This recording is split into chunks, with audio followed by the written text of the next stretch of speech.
Universal News TV, votre chaîne d'information la plus crédible. Ce 26 juillet 2022, Emmanuel Macron, président de la République de France, sera en visite officielle au Cameroun. Une visite officielle n'a jamais changé l'avenir d'un pays. Surtout s'il s'agit de la visite d'une puissance coloniale et néocoloniale, dans une ancienne colonie. Le Cameroun ne peut donc pas être demandeur d'une telle visite. Mais que vient réellement faire Emmanuel Macron au Cameroun, ou en Afrique? Suivons maintenant le décryptage de cette visite du président français en Afrique, par Nathalie Yamb, notre panafricaniste par essence, et par excellence. Suivons. Je m'appelle Nathalie Yamb. Je suis hyper heureuse de vous retrouver après une relative absence des réseaux sociaux ces dernières semaines, car je suis de retour en Afrique et très occupée sur le terrain dans des conditions parfois assez compliquées en termes d'accès à Internet. C'est à Yaoundé que l'annonce de la prochaine venue d'Emmanuel Macron me trouve. Une visite qui apparaît comme un cheveu sur la soupe au pays de Bandakani, de Paul Ella, de Mbombok Bopasson, de Mombombo Yamtimba, de Trédolympe. Une tournée des plantations qui se poursuivra au Bénin, chez mon frangin Kémy Séba que j'embrasse bien fort, et en Guinée-Bissau, le seul pays lusophone de la zone CFA. Je vous ferai bien entendu un décryptage à l'issue de cette vadrouille france-africaine, mais aujourd'hui, je vais me contenter d'adresser quelques messages en amont. Mon premier message s'adresse à Emmanuel Macron lui-même. Voilà quelqu'un aux abois, dont les 6 mois qu'il vient de passer à la tête du Conseil de l'Union européenne sont marqués par une guerre en plein milieu de l'Europe, par le surendettement, par l'expulsion des diplomates et militaires français et européens du Mali, par l'inflation, les pénuries et par les sanctions les plus stupides de l'histoire de l'humanité. Monsieur Macron, le gaz, le carburant, le kérosène, les produits pétroliers sont rares et chers. Et pendant que vous demandez à vos concitoyens de faire des efforts, de se serrer la ceinture, vous ne trouvez rien de mieux à faire que de bondir dans un avion en faisant exploser votre empreinte carbone pour faire des visites inutiles dans des pays où les populations vous vomissent, même les militants du RDPC qu'on a payés pour venir vous applaudir. Vous habillerez cela du manteau de votre volonté d'aider l'Afrique, de l'initiative Farm de pacotille, etc. Or, vous n'avez aucun moyen d'aider qui que ce soit, incapable que vous êtes de vous aider vous-même. Vous voulez juste essayer de pérenniser l'exploitation de nos ressources et de notre continent. Mais soyez assurés que cette époque est révolue et que partout, vous nous trouverez sur votre passage pour éveiller les consciences, déconstruire votre narratif mensonger, dévoiler vos pions et vos plans et entretenir la colère juste et légitime des populations contre la très pourrie, méprisable, arrogante et prédatrice politique africaine de la France que vous incarnez dans toute sa laideur. Mon deuxième message s'adresse aux autorités camerounaises. Si déjà vous acceptez de faire comme si c'est vous qui êtes à l'initiative de cette visite, alors que c'est lui-même qui s'invite chez nous, il y a des thématiques que nous attendons que vous abordiez avec lui. Aujourd'hui, je ne vais en citer que 3. Premièrement, la reconnaissance du génocide commis par la France au Cameroun pendant la lutte d'indépendance, avec l'extermination de nos devanciers Ruben Oumniobé, Félix Roland Moumié, Ernest Ouandié, Osende Afana et les centaines de milliers de Camerounais que la France a fait massacrer, décapiter, brûler, torturer, mutiler, disparaître dans les villes du sud, du centre, du littoral et de l'ouest, dans les maquis et dans les camps de concentration construits par ses soins dans ce pays. Cet endroit est un lieu où ceux qui refusèrent d'accepter l'injustice, ils ont été tués par des Français. Le 18 décembre 1956, D'autres sont passés là où nous étions, d'autres sont passés par ici. Ils les ont encadrés ici. Dès qu'ils les ont vus, ils se sont mis à tirer sur eux. Donc nos parents sont morts aussi tous. C'est comme ça. Ils sont morts pour la liberté. Les cadavres étaient partout. Les chiens les mangeaient. Les chiens. Les corbeaux. Je crois que tous les oiseaux qui sont des carnivores venaient manger la chair de nos papas ici. Avant qu'on les enterre dans des fosses communes. C'était donc comme ça. Mais surtout, nous exigeons que la question de la justice et des réparations soit évoquée, car il est impératif que ce combat soit porté par l'État camerounais, tout comme il a été porté par l'État namibien concernant le génocide des Herero et des Nama. Et les états d'âme personnels que pourraient avoir ceux qui ont été complices, les complices locaux des crimes coloniaux français importent peu devant l'intérêt national d'une telle démarche. Ensuite, nous attendons que vous posiez sur la table la question de la sortie du franc CFA, précédée par un audit indépendant du compte d'opération et de nos stocks d'or.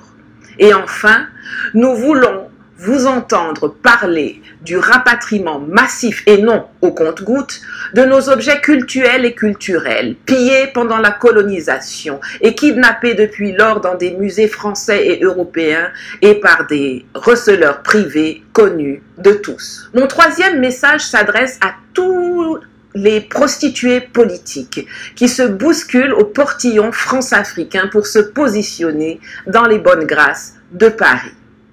Emmanuel Macron n'a aucune légitimité à s'exprimer sur des sujets comme le code électoral ou l'après-BIA. Que vous soyez dans l'opposition ou dans la mouvance présidentielle, si vous allez quémander son aide ou si vous pensez qu'il faut vous faire adouber par l'Élysée pour diriger le Cameroun, sachez que nous vous voyons, nous vous déshabillerons, nous vous réclamerons des comptes. Vous êtes nos adversaires et nous vous combattrons avec la dernière énergie, car votre mission en tant que noix de coco, noir dehors et blanc dedans, est de pérenniser un système d'oppression et de vendre moins cher les aspirations légitimes des populations à la souveraineté et à la prospérité. Mon quatrième message s'adresse aux journalistes. Macron ne se gêne aucunement, où qu'il soit, pour parler de l'Afrique et des Africains, même quand personne ne lui demande son avis, comme s'il était le propriétaire de notre continent et de nos vies. C'est à vous, journalistes, qu'il revient de lui rendre l'appareil aujourd'hui. Interrogez-le sur la perte de sa majorité absolue au Parlement français.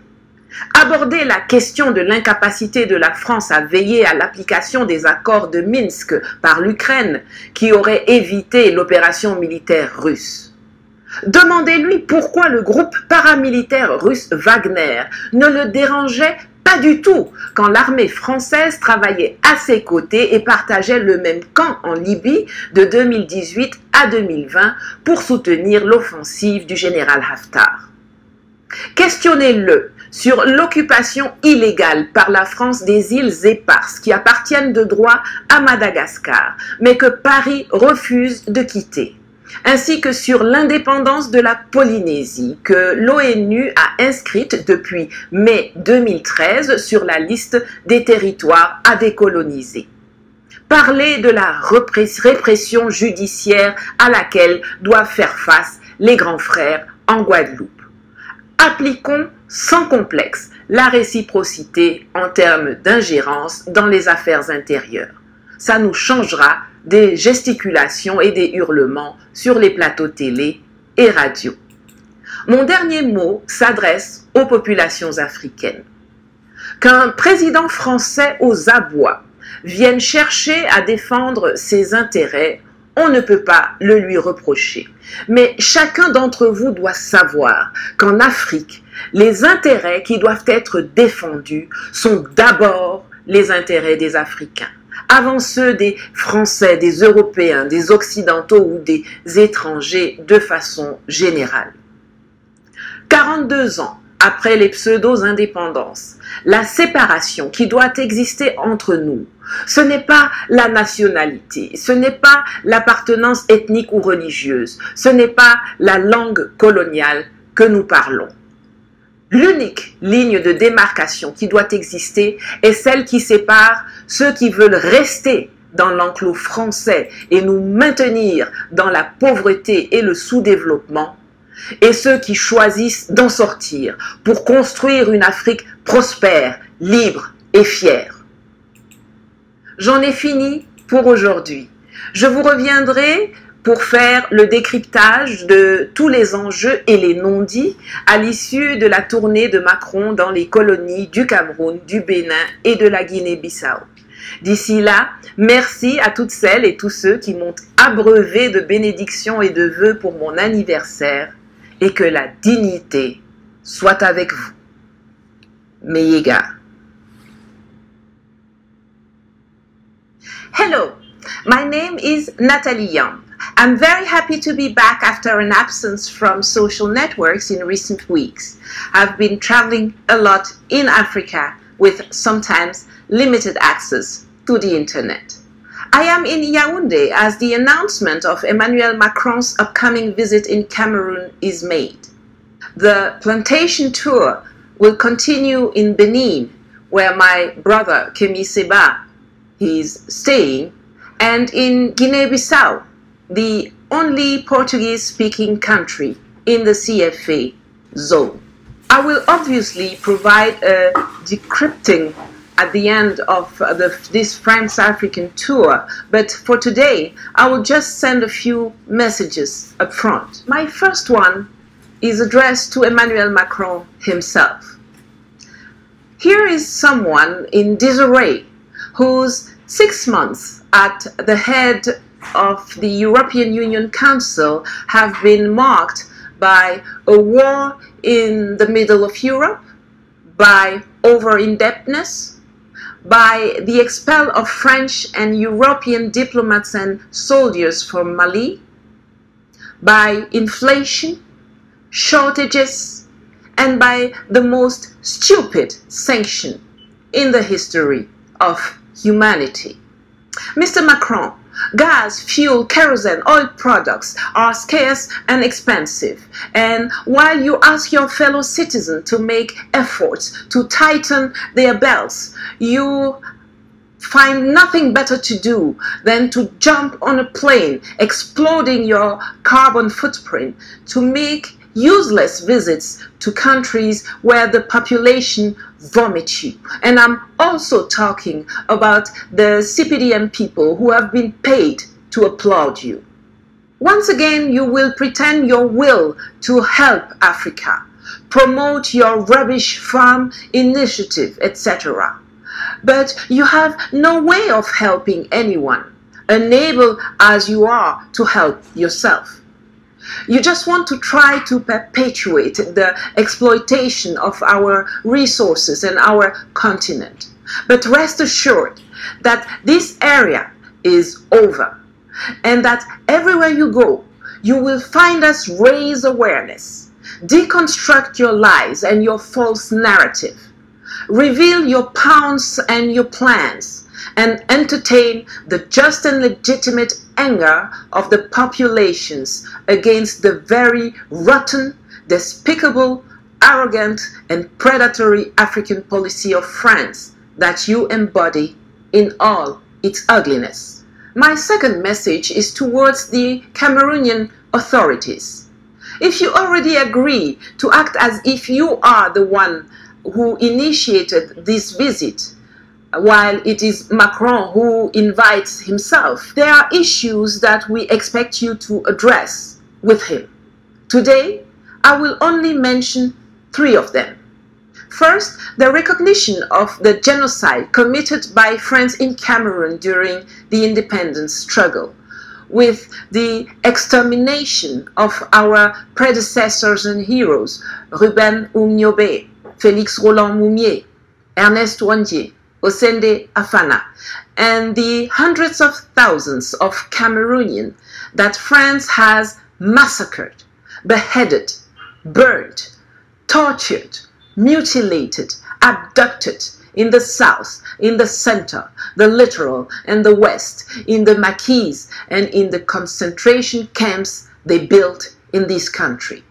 But above all, we demand that the question of justice and reparations be raised, because it is imperative that this fight be carried by the Cameroonian state, just as it was carried by the Namibian state regarding the genocide of the Herero and Nama. Second, we expect you to put on the table the question of the exit from the CFA franc, preceded by an independent audit of the operating account and of our stocks of gold.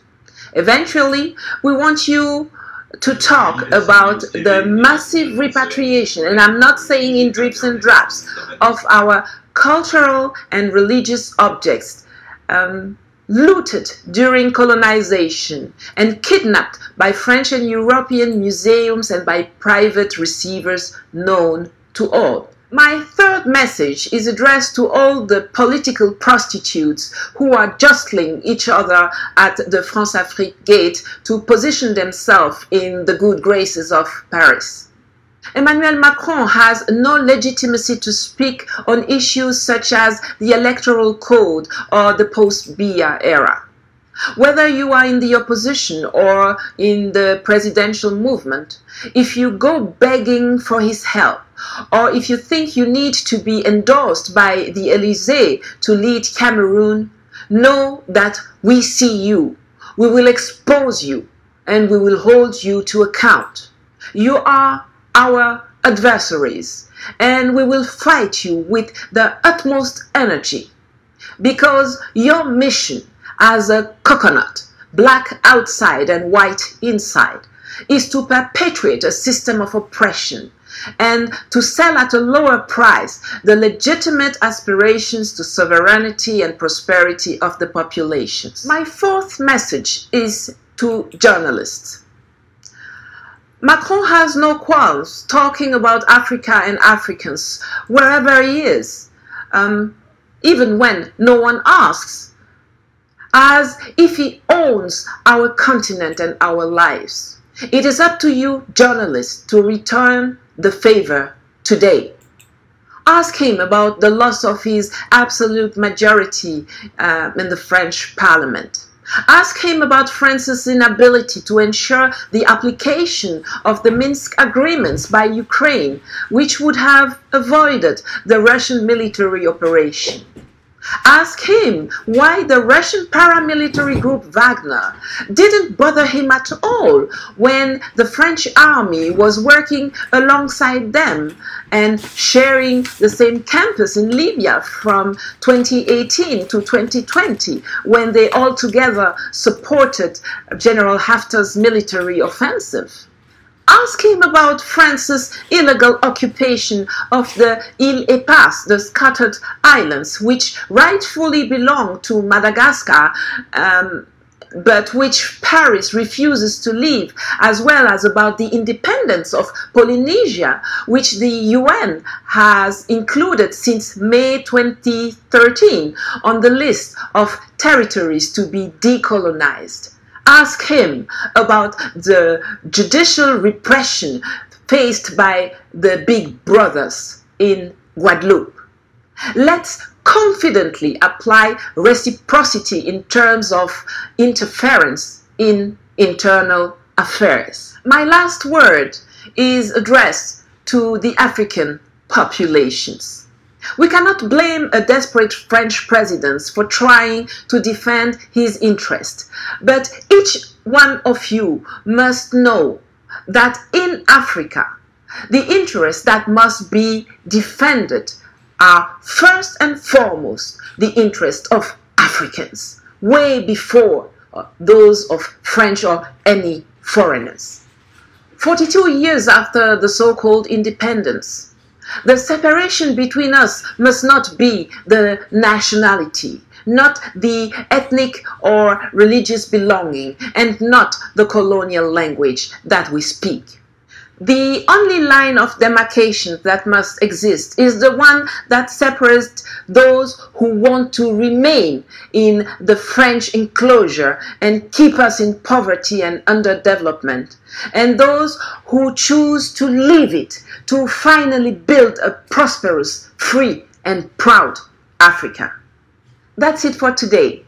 I will come back to decipher all the stakes and unspoken issues at the end of Macron's tour of the colonies of Cameroon, Benin, and Guinea-Bissau. Until then, thank you to all those who have showered me with blessings and good wishes for my birthday, and may dignity be with you. Meyega.